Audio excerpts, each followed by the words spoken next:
Recorded from Milwaukee, Wisconsin, it's the Last Writing Podcast. I'm Adam Dietz. Welcome. Excited to have you here. This is our first episode. What is the Last Writing Podcast? Well, it's a podcast dedicated to those who dedicate themselves to the craft of writing. Every 2 weeks, we're going to be talking to a new writer. Going to get into the weeds, talk process, style, structure, struggles, triumphs, whatever else comes to mind. We'll talk to self-publishers, technical writers, poets, humorists, novelists, screenwriters, marketing writers, essayists. In tandem with the Last Writing Podcast, I'm also launching the Last Writing Journal, which is a publication designed to give a voice to burgeoning and up-and-coming writers. For more information on the podcast and the journal, go to thelastwritingpodcast.com. There's a submission tab. It's going to provide more information, but as of now, we're pretty wide open as there have been no submissions. Who am I? My name is Adam Dietz, as I said. I am a freelance writer, marketing professional, and the former host of Home Impodcast, a home improvement podcast.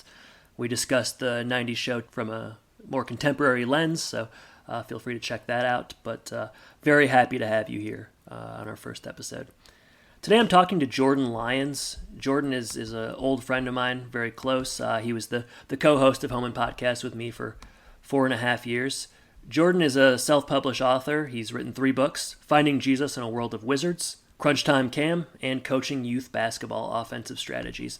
It's a good conversation. I'm happy with how it turned out. Jordan's a smart guy, and I think that'll come across here. We talk about the self-publishing process, kind of from soup to nuts. Jordan answers some questions, just sort of about the struggles of that, what the successful, or at least the very successful self-publishers do that maybe the others don't. And it gets technical. We also talk about his writing process as well. So again, I'm very happy with how that turned out. And I'm happy to have you here as well, especially here in the early episodes, kind of in the salad days of the Last Writing Podcast. I assure you we're going to keep talking to a lot of good writers, and the podcast will continue to improve quality perspective, and I'll probably become a better host as time goes on as well, God willing. But for now, this is my conversation with Jordan. I really hope you enjoy. One final plug before I get into it. Follow the Last Writing Podcast at Last Writing Pod on Twitter. Probably get an Instagram as well at some point, maybe a Facebook. I'm still working through all that, but enjoy the conversation with Jordan.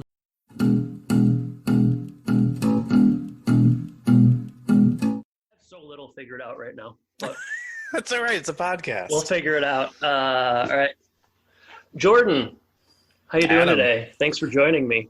Oh, it's such a treat. Such a treat. I know I'm one of your first guests, I think, unless you've been hiding this podcast for a long time and now just bringing it up. But it's a pleasure. It's a privilege to be on it with you. You're my very first guest. For these first couple, I got to bring in, the friends and family, and then for the third and fourth one, we'll get the real literary types, the Michael Chabon, and those heavy hitters. John Grisham, probably. This is going to be one of those podcasts that you actually don't even release. You're just going to put it to the side, and it was good practice. We figured out the format. Everybody knows the first episode of a podcast is always the best. It's when you have the most kind of figured out, and all the hiccups are out of the way. Yeah, absolutely. Well, I'm glad. I'm excited. I have no idea what we're going to talk about besides books. So that's all I need to know, right? Well, here on the Last Writing Podcast, Jordan, we're talking about process. We're getting into the weeds, and okay. I've got a couple different topics I want to hit on today, particularly self-publishing. You have self-published 3 books that I know of. And those are Coaching Youth Basketball Offensive Strategies, Crunch Time Cam, and Finding Jesus in a World of Wizards. Did I miss any? No, I don't have any pen names. Okay. Nope. All right. So I just kind of want to start off by asking, self-publishing's not a new thing by any means, but sort of what prompted you to get into it originally? Yeah, I guess I would say what prompted me is just the desire to want to write, but also knowing that I was probably not ever going to get published by anybody else. So if I wanted other people to read it, it was going to have to be under Amazon's Kindle, KDP and all that kind of stuff. So that's kind of where it started. And it was interesting because I'm somebody who likes to learn how to do new things. So once you get into that realm of self-publishing, you're learning cover design and how do I upload my manuscript? How do I, make it look like an actual book instead of just like some crappy Word document or whatever. So that was a struggle. Many hours have been wasted from like uploading the wrong document, or it cuts off at the wrong space or something like that. But that was, I think the first book was published in early 2016, I think January 2016. So this was probably maybe mid 2015 when I started. Life was a little simpler, had a little bit more time in my hands, was doing a job that was not very creative. So this was allowing me to use that creative outlet. I don't know why I picked coaching necessarily to begin with. Maybe I read some blog that was like write what you know, and I felt like I knew basketball. Right. And I don't know. I mean, my process for that very first book was like, I got out a spiral notebook that you had for every class in high school or college, and I just started writing an outline of what I thought chapters could be, what I would maybe talk about them. And then I basically wrote the whole book in that notebook, I would say, at least most of it. And then the coaching book was the first book. And that book, you don't, if you're writing a coaching book, it's not going to be just words. It's not like a fictional story. You're not storytelling. So you have to do pictures. So I would draw my little pictures of like different plays and offenses and stuff. And then, so that became the next challenge is, how do I turn what I have on paper into like actual pictures that you could put in a book. So, right. When you jumped into sort of self-publishing, did you ever try to get things published from an actual publication? Was that ever anything I'm sure you thought about it in terms of it being a significant obstacle, but did you ever, make the leap, try? Yeah, I don't know if I did right away. I feel like I didn't right away, but on my second or third book, I did try a little bit. I used different websites that had, lists of publishers, or I would just Google like, indie publishers, or especially with the Christian book that I recently wrote, I would look at like specifically Christian indie publishers. It's a little bit more narrow. So you maybe feel like you have a better shot, but the first book, I don't think I even tried. I was just like, nah, it's not going to happen. And I think I honestly just wanted to see what would happen if you put it out there, see if you make any sales, see if you do anything like that. So, no, that makes sense. I think, writing your first book and then immediately trying to find a publisher, pretty ambitious. I would say, it's a little bit more than I thought I could chew at the time. Yeah, and now after doing it, and maybe I think you maybe had this experience when you wrote your book. It was just like so much work. And when I would go to our library system would have like meet the author or author fairs, and they would maybe tell their stories. Every time I've asked somebody like how they ended up getting published, it was this like wild story where, they sent like 1,000, query letters and nobody responded or whatever. So it just felt like, well, I barely have enough time to put out this book, I guess.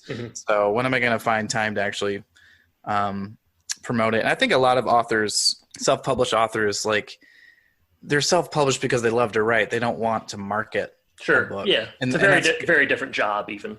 Yes. And it's part of the marketing process. So yeah, I think I'm like a full-time marketer. That's my daytime job. And I was like, I don't want to do more of that. Sure. No, that's fair. So you mentioned the kind of what goes into the process and such. I'm sure that I've done it myself. You helped me through doing it a year ago at this point. So I kind of vaguely know, or I know the steps you gave me, but in a somewhat concise way, how can you walk through the process, like from start to finish, sort of, you mentioned the spiral notebook and the illustrations and you've mentioned marketing and so on, but sort of what are all those steps? I mean, what are the major steps one has to sort of consider when self-publishing? Yeah, I mean, there are definitely blogs that are dedicated to the whole art of it, but in a concise way, get your first draft done. You have to make sure you have a good cover. So you have the bones of the internal and this cover for the external, and then it's a really simple process as far as getting what you actually want on I only have experience with KDP. You can publish with all these different other outlets, of course. And what is KDP? So KDP would be Kindle Direct Publishing. I forget the exact percentage, but Amazon basically sells like 80% or something crazy of all of these ebooks. So people have different strategies. I was just going to make it as simple as possible. So you go on there, you make an account. I think if you have an Amazon account where you order stuff, it can be affiliated with that. And from there, you're going through their process. They have helpful videos and guides, but you're going through, I'm going to add this title. These are the words. This is the name of my book. This is my pen name or my actual name. You're adding the actual text. You're adding certain keywords that you're hoping to show up for when people search for your book. You're adding the cover, whether it's pre-made or you're making it through Kindle or you hire someone off Fiverr or whatever you do. And then, if you can do it the ebook way, you can do it paperback too. You can do both. So there's a little bit of nuance there where you have to figure out how it looks on an actual paperback. But after you submit all of that stuff, Amazon will review it and give you links to your store, and it will be live for people to purchase. Or if I don't know what the minimum price is. It might be 99 cents depending on how long your book is. So there's lots of intricacies there, but yeah, it's get the content, get the cover, upload it, some details. Cover's pretty important, right? They say don't judge a book by its cover, Adam. I have heard that. Have you heard this one? I'm familiar. Yeah. So everyone does that. You do it, I do it. Yeah. So it's very important. And if you're doing that research, look at what your competitors who are doing well, look at what they're doing, what they would expect to see, and you want to kind of replicate that. I have found that there are some people on Fiverr who can deliver amazing stuff for $40 or less, $20 or less. And ultimately you want to keep costs down as much as you can, because there's no, the money making guarantee just isn't quite there. There's no some people make it, but Okay. most people do not. So that was me. Is like, how can I put this out for almost free? Which is the first book I designed my own cover, so I even took that cost out of it. I don't think I paid a cent. Crunch Time Cam. I just showed it on the screen. No one that serves no one but you and me, unless I cut these up and post them at some point. Well, the funny thing is that isn't even the cover for that book anymore, because I recovered it. But that was the original cover that I made. Did not do very well. The other book did better. But you think for a cover with a book about basketball, a basketball hoop would be aces. But think, it's a kid's book. That's true. Yeah. I mean, is there anything about story there? It's like simply just a basketball hoop. So yeah, you can definitely tell it's a basketball story. You needed like some children cartoons sort of playing under it. Yeah, something like that. Okay. So that's what version 2 ended up looking like anyway. Definitely. And I have seen that one. Amazon, what made you choose Amazon specifically? I know when I kind of did it with you, it seemed like the turnaround times were pretty quick, and maybe the margins, the cuts are pretty good. Was that accurate? I felt like margins were good. I don't know off the top of my head because it's been a while since I published, but I feel like it's for ebooks, you can keep like 70% of your sales, which is good. I think for me, the biggest factor, like I said earlier, was that I know like you can put it somewhere, but if they don't have customers who are searching for stuff, it's really hard to sell, right? Right. So we know that everyone's on Amazon purchasing stuff, and that's where they buy books, and that's where they buy ebooks.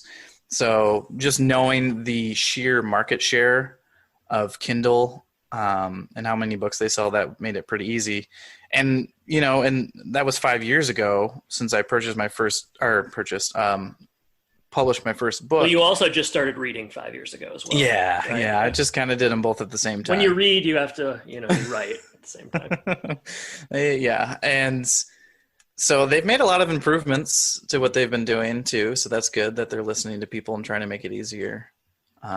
Would you say that as far as like significant challenges or obstacles, would you say that marketing is the biggest one, and people just kind of not either knowing how to do that or wanting to do that, or are there others? And just the sheer amount of noise. Like, okay, knowing how to do it's one thing. Where do you do it's another thing. Right. How do you get like your own customer base? How do you compete with like thousands and millions of other people who are doing the same thing as you at this point.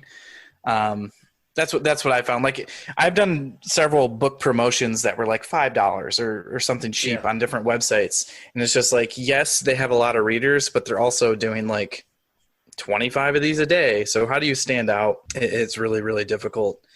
And obviously part of the thing is like, you want to write what you know and write what you love, but you kind of also need to write what there's a market for. Yeah. So what other people know and love as well. Right. Yeah. So write to market is a phrase that you will hear. And so like that's one reason why like the coaching basketball book for me has been the best, because there's just a steady group of like people who want to improve coaching, who have never coached before. It's specifically for youth basketball coaches. So there's like an actual demand there. Whereas like a Harry Potter devotional is pretty niche. It's super niche. So that one hasn't done quite the same, even though I think it's great, but, so that's also very important, and it goes to marketing. Sure. In terms of, what there are really successful people self-publishing on Amazon. Oh, yeah. I would assume. Is there kind of a blueprint for doing that, or what do you see the really, top earners, cream of the crop doing that seems to work for them? I'm sure there are different strategies for this, and some of them we've already talked about like, they pick something that has like a ravenous fan base. Like you'll see like military sci-fi fiction type of stuff has a lot of fans, and they are willing to purchase Kindle stuff.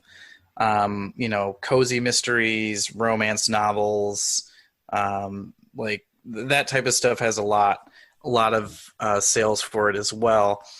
What I think is really important that a lot of these people do, first, it's like, okay, they don't write one book. They write like 8. Yeah. Okay. So they're continuing to put out more and more stuff. So the chance for you to find them just in general is easier. Like if one of those things hits, well, then you already have a backlog of 7 different books that this person's going to like.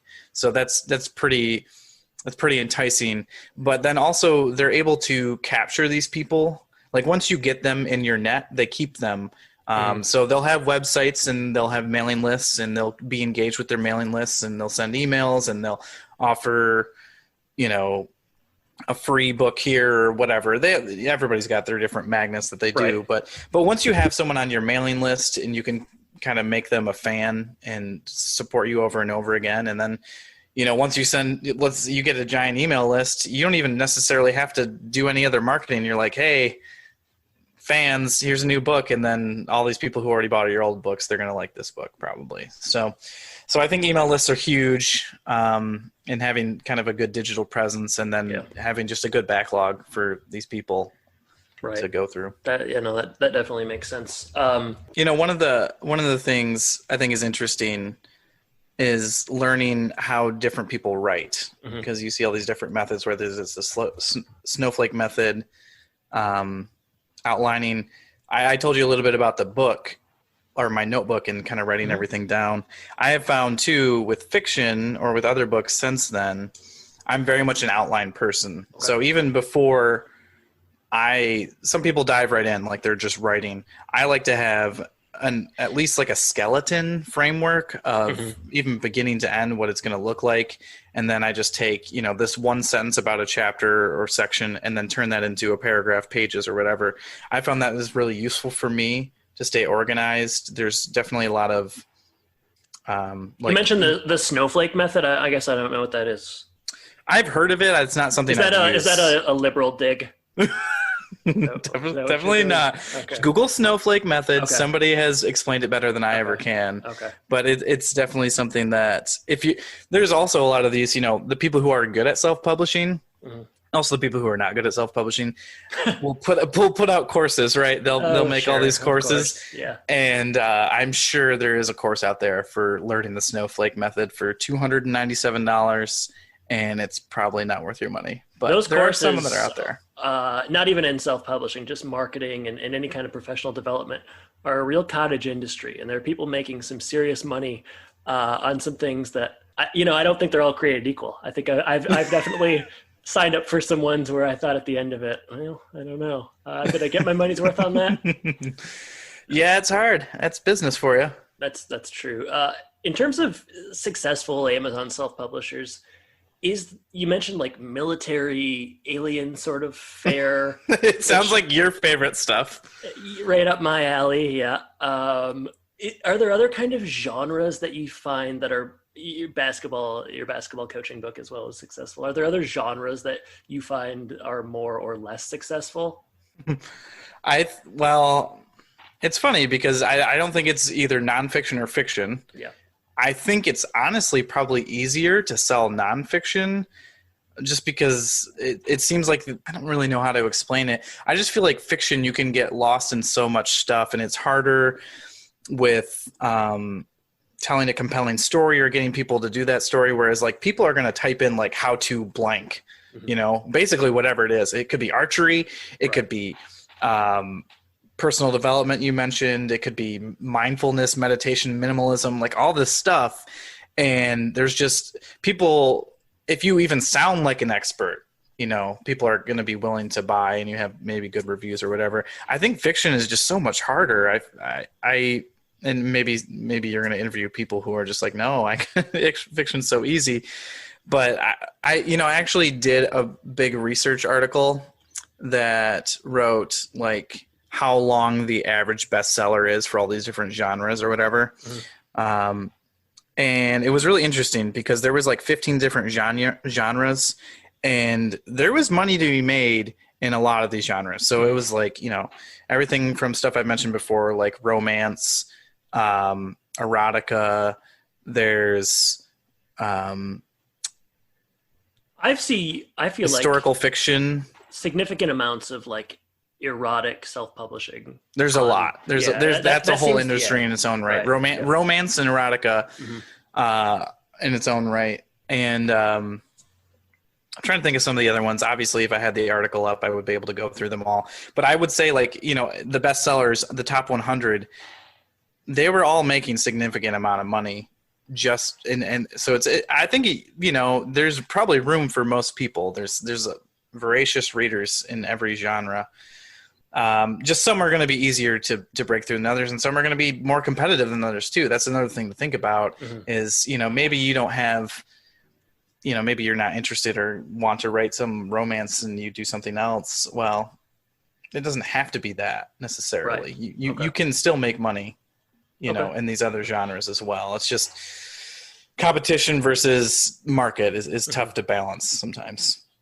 Right. So because you mentioned earlier that your coaching book, because it was maybe a little bit more general, had done better than the Finding Jesus in a Wizarding World devotional because it's more specific, but also with the specificity, at a certain point, maybe that's a good thing because you're finding it's a sweet spot, and there are tools out there that will help you research, certain searches and how much money your competitors make or all that type of stuff.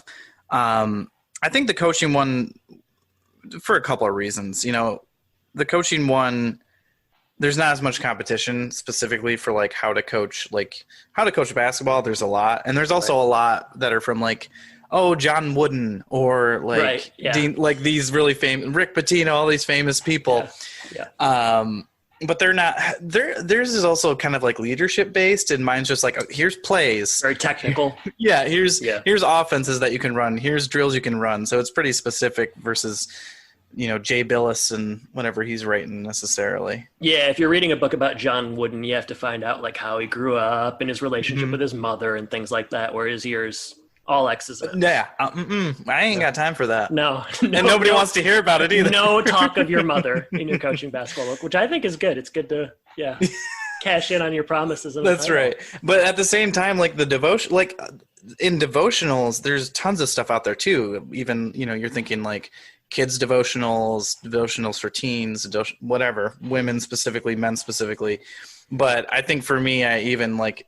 One is like I didn't really market it that well, but it's also like it's even within those niches, it's like super niche. And of course, like Harry Potter and Christian controversy, that if you remember anything about like the late 90s, it's there, I remember being in elementary school and people burning books and stuff. So yeah, I remember so one of the things I did is I sent a bunch of book review requests, trying to get on these different blogs and send them a free copy and they can review it. And, some people, they were as nice to me as they could be, but you could tell they were those people, it offended them.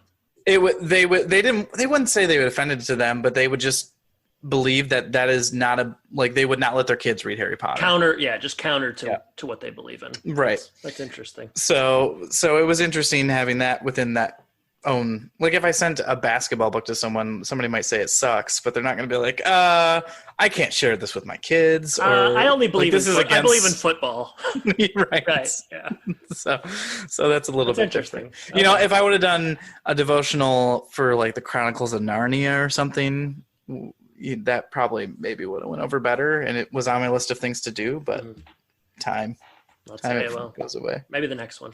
Yeah. Are there any this is sort of I'll phrase this in a couple different ways. Are there misconceptions about self-publishing, or are there is there something major about self-publishing that maybe people don't know or aren't aware of? I think it's hard because I think I subscribe to a couple of subreddits that are about self-publishing, and it's always funny to see somebody write on there what are the chances that if I write one book, it's just gonna make me $1,000 a month within 3 months, and so it's not like you mentioned earlier. It's not this get rich thing. It's not I'm gonna make a lot of money. People love books. It can turn out to be that if you're a diligent, really good writer, good at marketing, just keep pumping them out type of thing. I know some of the people who do self-publishing, they put stuff out every 3 months, that's a crazy velocity. That's not, if you're in the regular publishing world, you're not doing that either. But so I think that's there. And I think if you're going the self-publishing route like me, you wanted to save money to do it because this is a hobby. It's a hobby. You don't want to spend too much money to do it. But if you really want to make something that you're proud of, you might need to invest in an editor. You might need to invest in somebody who is going to make you a decent cover. It could be $100. It could be $50. You might need to, you're going to need a website and some of these things. So it's more than just if I write a good book, the readers will come. It doesn't work that way at all. So and that's tough because a lot of people, like I said, it's a hobby. It's not something they have a lot of time for. Right. And so you're writing for you more than anyone else. That's how it worked out for me. Maybe you'll get someone who's making thousands of dollars a month doing it, but that ain't me. Yeah. Not yet. No, not yet. So kind of transitioning from self-publishing, kind of want to talk about the specifics of some of the books you've written. There are 3 very different books, sort of varying genres. One is nobody's gonna buy Crunch Time Cam and then instantly jump to coaching youth basketball. You talked about people sort of churning out books, and you wrote 3 books, and one is sort of one is very much like a tutorial, how-to based. One is children's, verging on young adult. Fair to say? It would be children's. It would be elementary to maybe early middle school or something. I saw some of the words in there. I don't know if I would have known them. Well, that was also a challenge, Sure, I want them to learn and grow while they're reading. That's fair. And then your devotional. So was that a purposeful kind of choice to write 3 such kind of unique? People aren't going to see the look on your face, but it's really judgmental. No. I don't mean it as that. I just, we've been close friends for a long time. We hosted a podcast together for 4 years. And I don't think I ever really, we talk about the self-publishing a lot and our writing and we're very close in that way, but I don't think I ever really thought about how different the 3 books are that you wrote. And I'm just kind of wondering. They have almost nothing in common. Yeah. Was that a conscious thing or sort of where did the topics or themes come from? Yeah.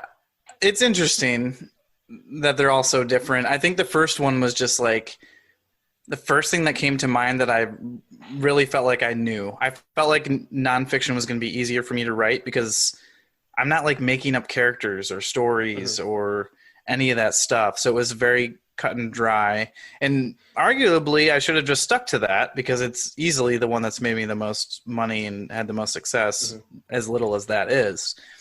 But there was I remembered growing up, the first type of book that I really read was, I remember the author was Matt Christopher. I'm sure he's passed away by now because I think he was probably like a sports writer in the 70s or something and crossed over to writing books. But he wrote these books that were all different sports, but they were for kids that age. They were for grade school, getting you excited about reading. And so I just wanted to try that. I wanted to try fiction this time and write a story. And so that was what I was first drawn to see if I could do it. And it was a different type of challenge, and I'm glad I did it. And there is a second Crunch Time Cam that is like 2/3 of the way done that will probably never get finished. But I think for me, I'm a person who gets maybe a little bored quickly. So I just wanted to try something different, do a different challenge. And the same thing happened with the devotional, where it was just like, this is something different. I've never really seen anyone do a book like this before. And I just knew people that I felt like I could give it to, like people at my church that I would be like, this might actually be useful for you. And it was just like a natural click. Like that, I was reading through, and it's, you read through and you have a worldview and you're just seeing how that connects with that. And so I just started to like tell my wife about, as I was reading it. And then I was just like, yeah, this is actually really easy for me to make like 25 different devotional points as I'm reading through the first Harry Potter. And then it became, do I just do it through the whole series or should I do all 7? I think, you get all ambitious. Yeah. When something's working, you think, I could do this. I could do this forever and all the time. Right. Yeah. So, and for me, I mean, maybe we'll get into more of my writing process, but I'm very much like a binge writer, basically, I guess I would say. Like all my books have been written, like once I start writing them, they're done in like a month or less, or maybe 2 months. But the gaps between them are like 2 years because I'm just fitting it into when I actually have the rush to actually do it, or an idea, or because most writers probably have this. Like the other books that I have that are drafts, if you want to hear about them, like definitely. Yeah, so there's a second Crunch Time Cam. So continuing the Crunch Time Cam story, which is one of your favorites. I know. Do you have a title for that? I think it was Summer Heat or Summer League or something like that. Something with summer. I like Summer Heat. Yeah, I think we all do. Heat. But I think someone might buy it and feel as though it wasn't. That's where you definitely have to have the right cover and description because that it sounds could cross like over. Freddie Prinze baseball movie.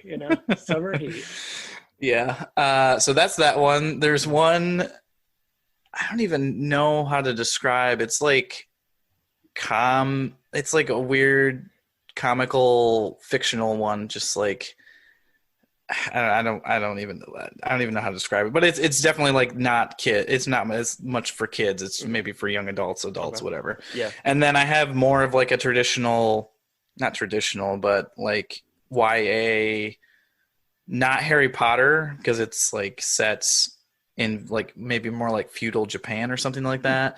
But that one I've gotten at least like 50% done in, really? So like I've made progress on all these things, but I write in fits and spurts. Yeah. So is it a time thing or an inspiration thing that kind of? It's probably both. Yeah. I would say maybe first it was inspiration, but now becoming a father and just working more and all that kind of stuff, it's more of a time thing now. So it might be something that you return to as long as Google Docs is around. It's sitting there in the cloud with all the things. And I'll have to.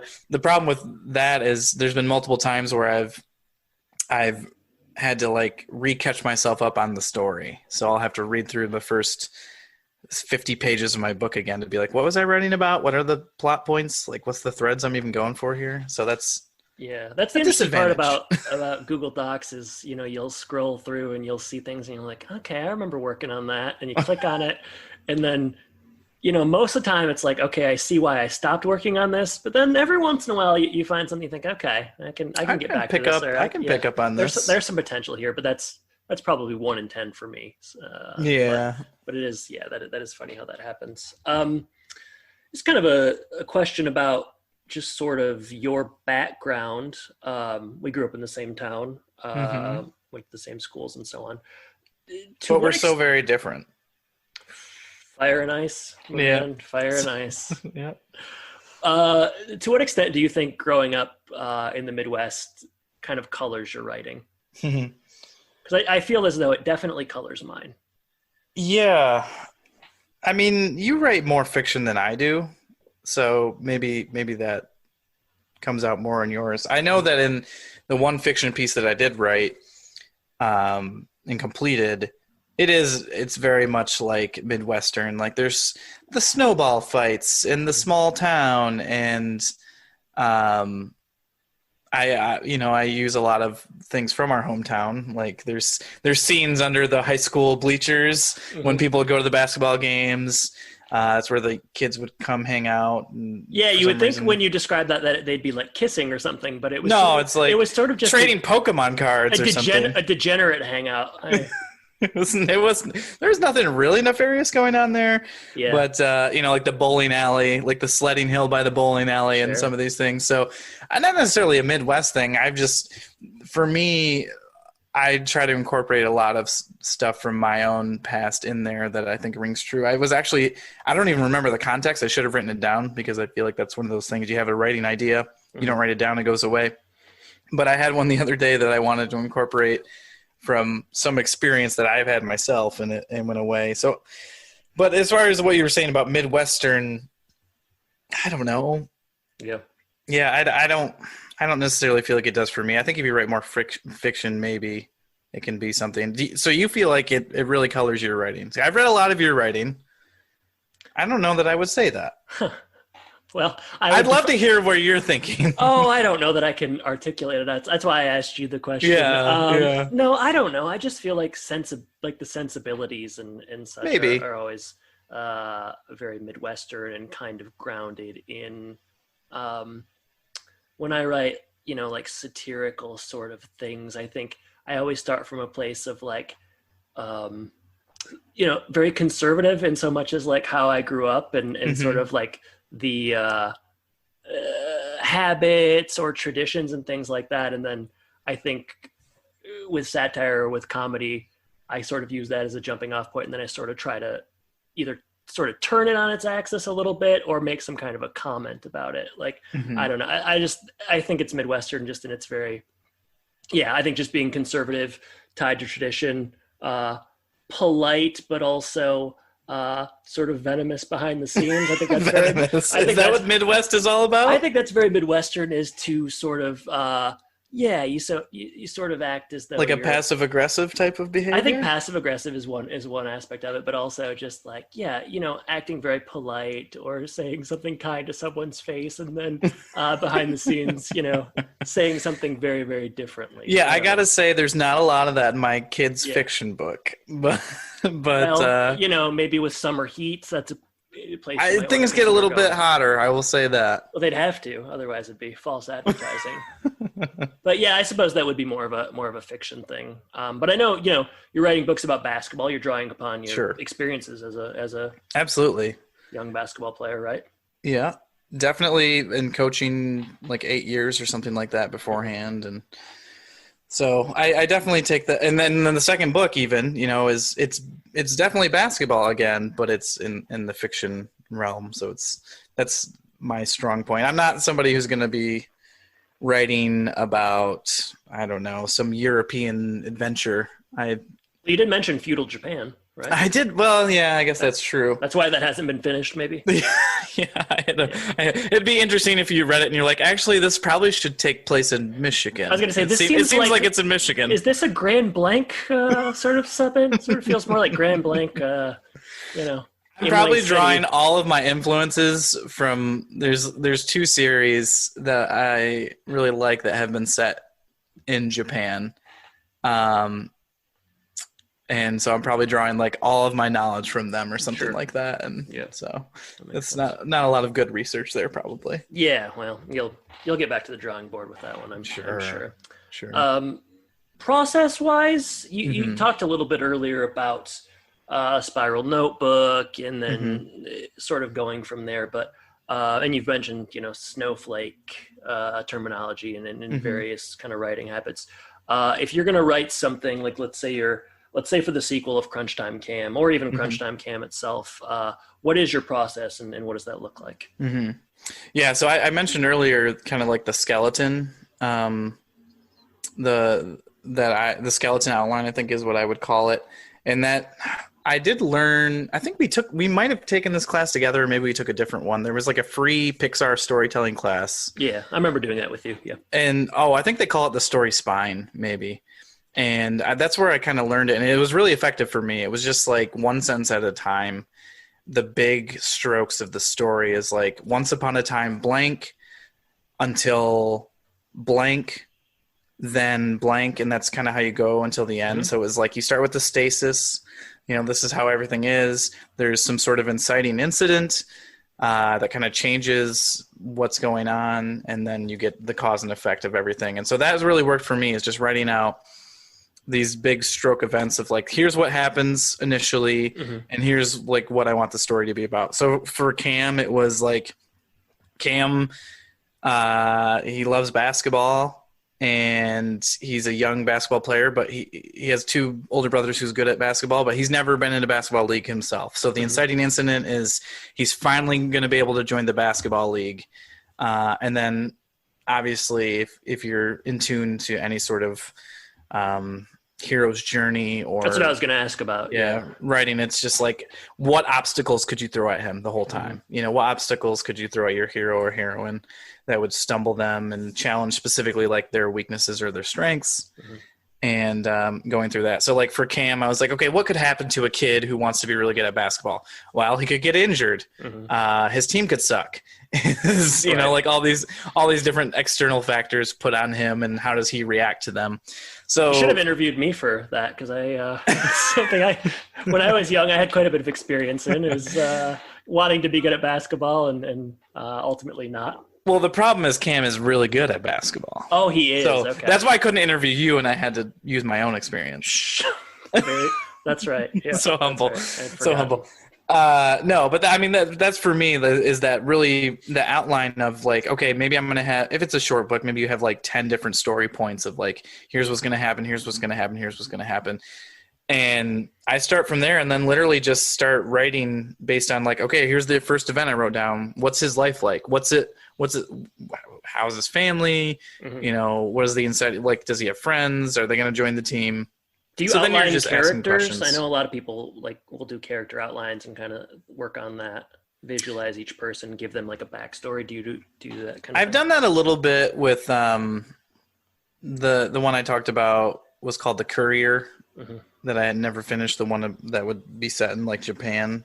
Or I did that more for that because I felt like that was a deeper backstory. It's going to be longer.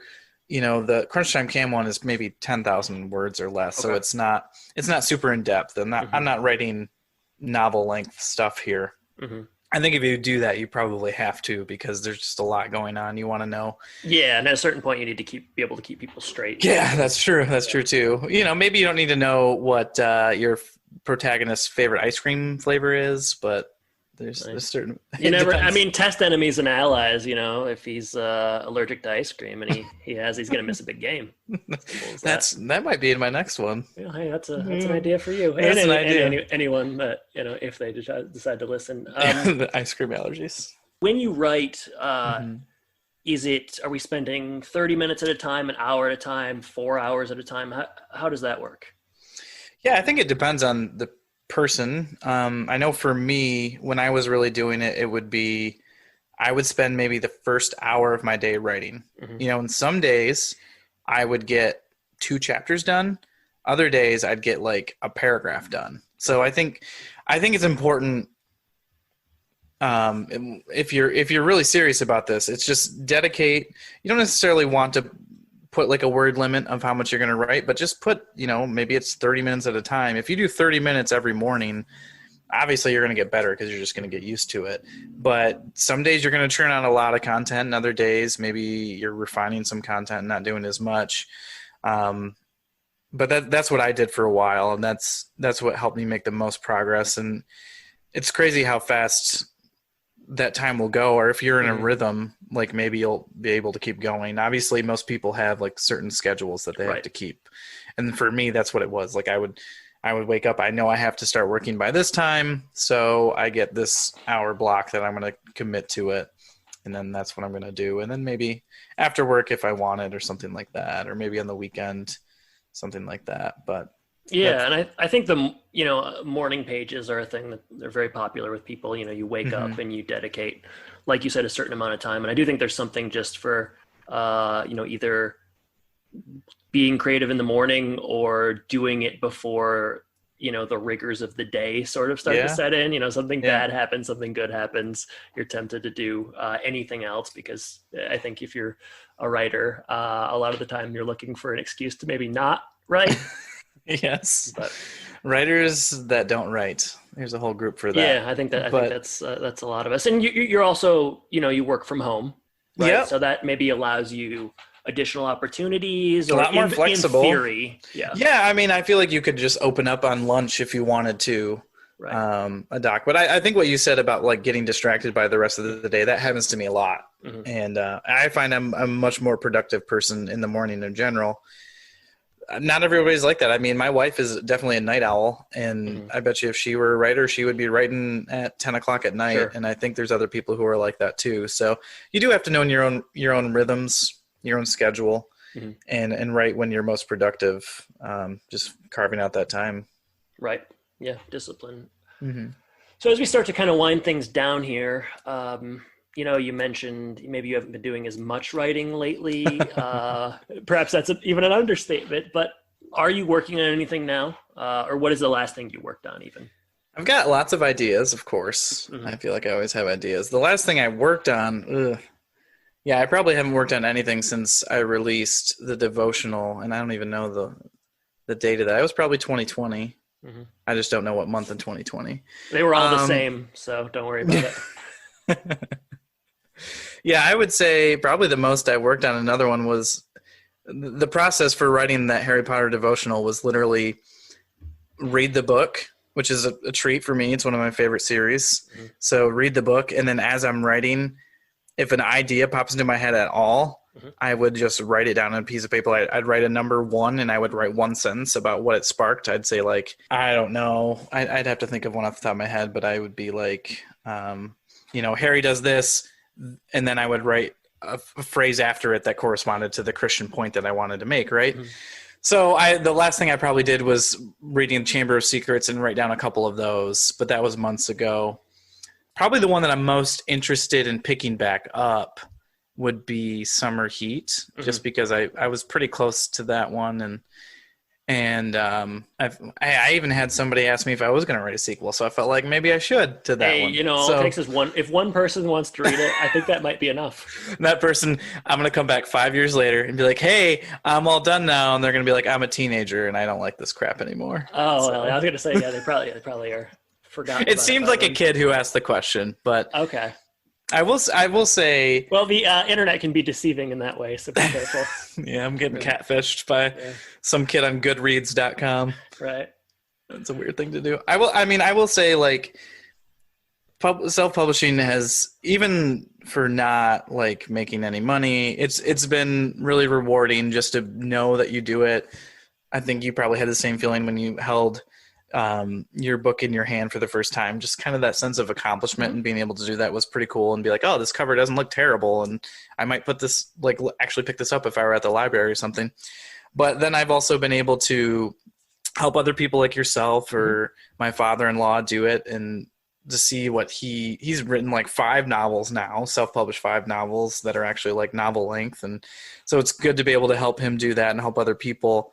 And then I've had the opportunity to do, like, my local library did an author fair, and I got to like set up a table and talk to people. So that was kind of cool to meet other authors and talk to them about their process and network a little bit. And then even my wife is a former teacher, and so she has friends who are still teachers, and she taught elementary school. And so one day they had me come in for, I think it was writing week. And so I did like a little, I don't know, It was at one of your assemblies, you know. You came up and you talked to Mr. Lyons, and he told Sure. you what it's like to write a book. And I think I raffled off a couple of books or whatever. And so those are cool experiences that I wouldn't have gotten otherwise.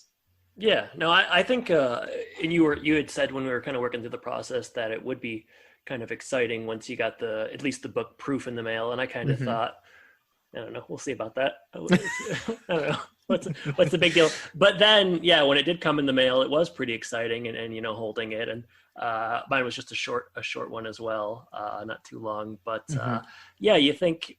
Probably when you're young, you think, well, I'll never write a book. And yeah, when you can do it on your own and you hold it and, you're maybe not making significant chunks of change off of it, but it doesn't take away from the accomplishment. And I think that was what was the good feeling was for me. And even just like knowing that one person bought this, right. And if they leave a review, I mean, and it's a positive review, like that's pretty cool. That's a pretty cool feeling. Mm-hmm. Or a couple of people I've written out or I've asked to review it, they gave it pretty good reviews. So that was nice. And then learning, I've made 2 of them into audiobooks. And so that's been a different process, learning what that's like. I produced one by myself, which sounds terrible, and I need to redo it. And then I actually I used Amazon's audiobook creation website. I think it's called ACX, and found like somebody who actually could read well, right. And they did a really good job. So that's cool too, just to learn all that kind of stuff. But yeah, definitely. So you'd recommend someone self-publishes if they feel so inclined and they have the work to kind of back it up? Yeah, I would if writing is something you're interested in, it's definitely attainable. It's certainly something you're going to learn something regardless. Like you're going to become a better writer. You're going to learn how to write a book. You might learn how to market, I learned stuff about building my website just from doing that. And it's been really rewarding for me and just getting different opportunities. And yeah, I'm sure I could make more money if I was diligently doing it, or just if I wrote like a suite of coaching books, and maybe, you get into that thing. Yeah, there's a lot to go on there because you did offense, defense, how to block shots, take charges. I have I have a list of things I could do there if I ever really wanted to. So if, when I win the lottery, yes, and I have just a bunch of time in my hands, I know it could take up a few hours of my day. Right. You're actively buying lotto tickets each and every day. I mean, you can see in the background on my Zoom, true, right? They're stacked up. I thought those were playing cards. It's weird. No. So yeah, in closing here, let's get some plugging of your work in. Where can people find you? What do you have out there? Yeah, so you've mentioned all 3 of my books, all available on Amazon. My website, if you want to go there, you can click on the books and find them there. Sign up. I have a mailing list that I do not pay attention to, but people still sign up somehow. What's the website called? You can go to jordanlyons.com. Lyons is Lyons. And you'll see my 3 books there. You'll see the covers. I have little blurbs. I have links to our awesome podcast as well. That's right. If people want to see that as well. And then some other work that I have. So yeah, jordanlyons.com is where you want to go find all my work. If you're interested in any of those 3 random different genres of books. Hey, it only takes one. That's right. Well, Jordan, I'm looking forward to summer heat. And I mean that literally and the it's been a long winter. The sequel to your book. I'm set to see you in a couple of weeks. I'm very excited. Yep. And I can't thank you enough for being the first guest on the Last Writing Podcast. Man, it's been a pleasure. Hopefully I've imparted some wisdom to somebody and helped somebody out. But it's mostly been good just to talk to you. Hey, I agree. Thanks so much, Jordan. Yep. Take care. Bye.